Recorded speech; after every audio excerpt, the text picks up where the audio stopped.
Please quiet down, everyone. We have Supreme Court Justice Kelli Evans here to speak with us tonight. It is my honor, my pleasure to introduce Justice Evans. Justice Evans has been a trailblazer throughout her career. Is this on? If you can hear me, raise your hand. All right, I'm going to turn it back over to Jeff to introduce me. But I want to say hi, family. This is a homecoming for me. I was on the BALIF board as a baby attorney back in the late 90s. I've covered a lot of ground since then, and today is my 2-month anniversary on the California Supreme Court. And I am so happy to be with you tonight. Thank you to the incredible performers. I wish I had brought my boa, and you know, I love Prince, so maybe a little bit later. Thank you all for listening. I know that we all want to socialize with one another. Jeff and I promise to keep this short, but it's great to see your beautiful faces, and we'd love if you can keep it down a little bit so that we can talk to you. Thank you. Thank you, and Justice Evans, thank you for the introduction of yourself. I will just briefly share then, Justice Evans, besides being the first queer woman of color on the California Supreme Court, has had an impressive career of public service, serving as a public defender, working in the Department of Justice, working for the ACLU, working in private practice, working for the governor, and working for the Attorney General. I'm sure I'm missing many other amazing accolades because her resume is too long, but we can't go through that all tonight. As Justice Evans already said, she's also a former BALIF board member. And I hope you all will give her the warmest welcome. And please, those of you still talking, please keep it down so that we can all give Justice Evans the respect that she deserves. Thank you, Jeff. Thank you. So we're going to do this as a little bit of a fireside chat. It's as hot as if there were a fire in here. There's not. But I'm delighted to be here. I'll let you start, Jeff. So, yeah, my pleasure. Justice Evans, can you start by telling us a little bit about your early days and the role of your family in your career? Sure. I grew up with my grandmother, and I like to say her name because her name is like music. Her name was Alfreda Onita Cooper. Yeah, and my daughter, actually, I gave her my grandmother's middle name. I grew up with my grandmother because my mother struggled her entire life with addiction and with mental health issues. And I'll be forever grateful that she dropped me and my sister off with her mother, my grandmother. And my grandmother raised us in public housing in Denver, Colorado. And despite the fact that my grandmother only had an 8th grade education herself, she always stressed the need for her daughters and her granddaughters to get their education. She knew that education was the key to opportunity, so she killed herself to fill our house with books. She would buy books at the dollar store on sale. She'd rummage through the bin, buy books for $1, and she thought she was getting a better deal the thicker the book was. So I got to read some incredibly inappropriate titles as a young girl. She also bought an encyclopedia set from a traveling salesman, and no doubt she paid for those encyclopedia probably 10 times over because it was a ripoff. But I cherished those volumes. I read them A to Z and Z to A and back again. So I grew up with her. She was and will always be my biggest role model. She's no longer with us, but when she passed away, when I buried her, I put my law degree in her casket because if it wasn't for her, I wouldn't be here today.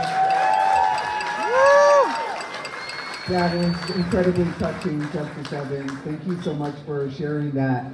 And I think a reminder of the sort of families that we all have and the role that they play, whatever that means to us. So let's jump ahead a little. When we were preparing for this, you told me a little bit about your work for the Department of Justice. And I understand that there were some hiccups after you applied. Can you share with us what happened when you started working for the Department of Justice? Sure, and Jeff is referring to the U.S. Department of Justice in Washington, D.C. I had been a staff attorney at the ACLU here in San Francisco, and my then girlfriend, now wife, finished grad school and got a job in D.C. So we moved to Washington, and I was fortunate enough to be hired by the Civil Rights Division at the U.S. DOJ, working on police misconduct cases and prison and jail conditions cases. And the way hiring works, at least then, is they would give you a provisional offer and you would start working. So I started working while my background check was pending. We had to have fairly high-level security clearances. This was in 1998. One night, late at night, about 9:30 or 10 at night, the FBI agent who was assigned to do my background check called me at home. And he was very nervous, and he said, "Kelli, you meet me tomorrow morning. I have to meet you. I've got an urgent question for you." I said, "What is this about? Why are you calling?" He says, "I can't tell you over the phone. Please meet me in the morning." I said, "No, I want you to tell me now. What is this?" And he was very nervous. He said, "This isn't for me, but I want you to know that the FBI investigation has determined that you lead an alternate lifestyle." His words, alternate. I burst out laughing, and I said, "Are you referring to the fact that I'm a lesbian?" And he, yes, are you subject to coercion based on the fact that you're a lesbian? I said, "Well, first of all, I'm not impressed with your investigation."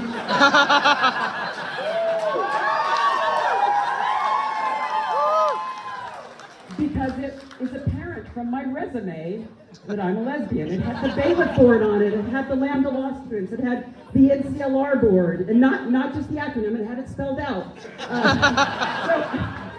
So I said, "I'm not impressed with your investigation. Second of all, this entire line of inquiry violates the department's anti-discrimination policies, and I will be speaking with your supervisor. Third of all, no, I'm not subject to coercion." Okay, thank you. And that is why Justice Evans has been the trailblazer that she has been. So you also used the phrase radical openness when you were preparing. Can you tell me what you mean by that phrase? Sure.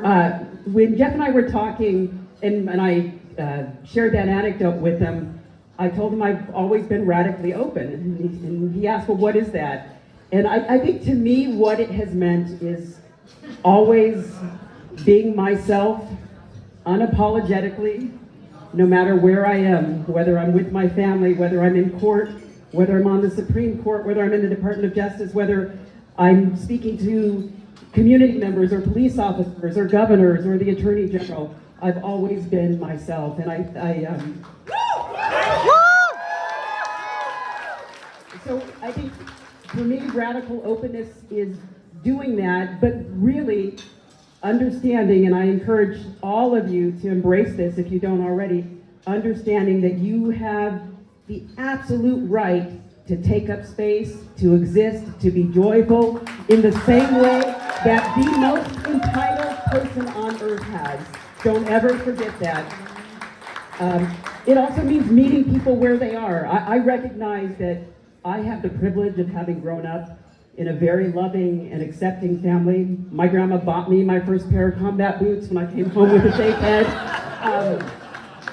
Not everyone has that luxury. Many people in our community fear. They fear for their safety, and I understand that and I get that. But all the more important that those of us who are able to be open and authentic chart a path for others. Absolutely, and I know we have a lot of law students and new lawyers out there, and we continue to get the question today about what do I do if my resume is a lavender resume? So I love that story, it's a true inspiration. Let's jump ahead a little bit. And after working in the Department of Justice, you were in private practice for a while, and then you went back to government service. Would you say that there's a unifying theme to your career? You know, Hang on. Please, people, let's be quiet for Justice Evans. Thank you, Jeff. If you want to have conversation, step outside. There's room over there. We're almost done. I promise. In terms of a unifying theme, you know, I think of that Kierkegaard quote that says, like, to the words of the effect, you know, life only makes sense when you look at it backwards, but it has to be lived forwards. And when I look back on my career, I think the unifying themes are always trying to push for greater opportunity, always trying to push for greater equality, always trying to push for greater access. I think that would be the unifying theme, and I've been incredibly privileged to be able to do that in a lot of different capacities. It's truly an inspiration. And one of the other ones I think would be special to share with the audience tonight, when we were preparing, we talked about your work for Governor Newsom, and you shared about your work on the parole committee and the clemency team. Can you share what would be special for this audience to hear about that? Sure. One of the things that the governor does is he makes decisions about parole for people that are serving life sentences in state prison. He also determines whether or not to pardon individuals or to give people commutations to shorten their sentences. And there was a particular pardon that I had the privilege of working on with Governor Newsom. The Black Legislative Caucus and the LGBTQ Legislative Caucus asked the governor if he would consider issuing a posthumous pardon to Bayard Rustin. Raise your hand if you know who Bayard Rustin is. Lots of people do. If you do not, go home and Google him. Bayard Rustin was a visionary person. He was an African-American gay man who was a chief strategist for the 1963 March on Washington. He worked closely with Dr. Martin Luther King. He was an advocate for peace and justice throughout his life. As I mentioned, he was a gay man, and that meant that he was unfairly targeted based on his sexual orientation across the country, including in California. In California in the 1950s in LA County, he was arrested and prosecuted for vagrancy. And there used to be a vagrancy statute on our books in California that was used to target gay men. So he was prosecuted, he was ordered to serve 60 days in jail and also ordered to register as a sex offender for adult consensual behavior. Now, this is terrible in and of itself, but it was particularly bad because not only was there the stigma, not only was it motivated by ignorance and bias and hate, but his political opponents used the fact that he was a, quote, registered sex offender to try to discredit him and try to discredit the civil rights movement. Unfortunately, Mr. Rustin died with this conviction on his record. And so oftentimes when the governor is faced with questions around pardon and clemency, it's challenging. When this request came in, it was not challenging at all. We were delighted to posthumously pardon Mr. Rustin, and I had the pleasure of calling his husband to let him know.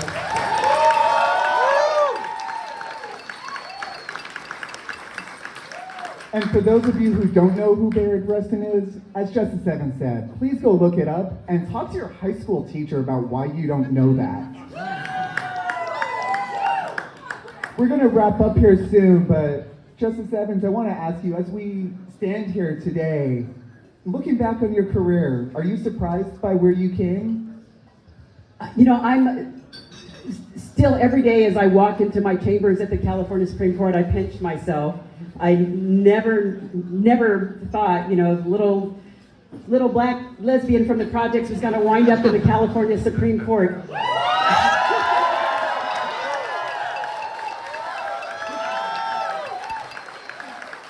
I knew that I would have a fulfilling career and one that would be in the service of others. I knew that, but I didn't know that I would wind up where I am. So I'm incredibly fortunate to have wound up where I am. And certainly I didn't do it alone. I stand on the shoulders of my family members and so many incredible mentors.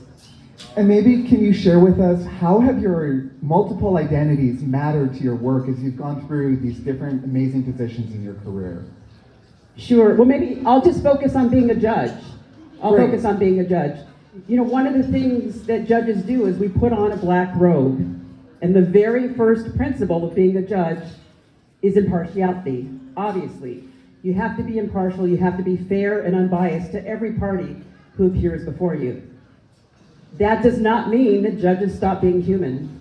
When I put on that black robe, I'm still a black woman. I'm still married to another woman. I still am someone who grew up in poverty. I'm someone who knows what it's like to work for, to sue the government and to represent the government at the highest levels. I'm someone that knows what it's like to be racially profiled. I'm someone who knows what it's like to work really closely with law enforcement officers to improve the system. All of those experiences I bring with me wherever I go, including as a judge. I hope what it does is it gives me empathy, gives me perspective and a nuanced understanding of people and of our justice system, including the barriers that a lot of people have in accessing the system.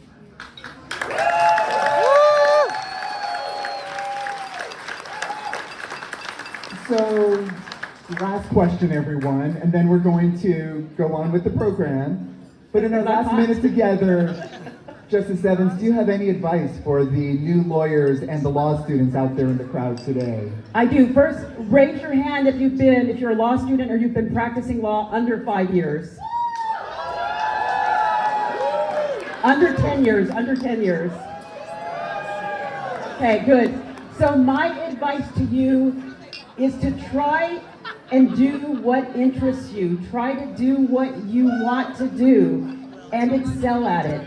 I know that it can be tempting to think, well, my peers are doing this, or this professor said I should do that, or my mother or my father said I should do that. Do what interests you and excel at it. Reach out to people who are doing things that you're interested in. Ask them how they got there. Ask them what they would recommend. Ask them if they'd speak with you for a few minutes. People will do that. Judges will do that. Other attorneys will do that. I promise you they will. The other thing I would say to do is, remember, you can always change course. You can always switch it up. If you're not happy doing what you're doing, switch it up. The other piece of advice I would give you is do not count yourself out. Often, people who belong to marginalized communities, we say, well, you know, this opportunity says there are 7 criteria. I only meet 6 of them, so I'm not going to apply. Do not do that. Do not do that, okay? If you meet 6 of them and you think you're qualified and you think you can do an excellent job at that opportunity, don't count yourself out. Don't close the door on yourself. And I guess the final thing I would say, every single person in this room has a level of privilege that so many people in our community do not have. So use your privilege, use your voice to help others as well. Thank you so much. Please join me in giving a warm thank you to Justice Evans.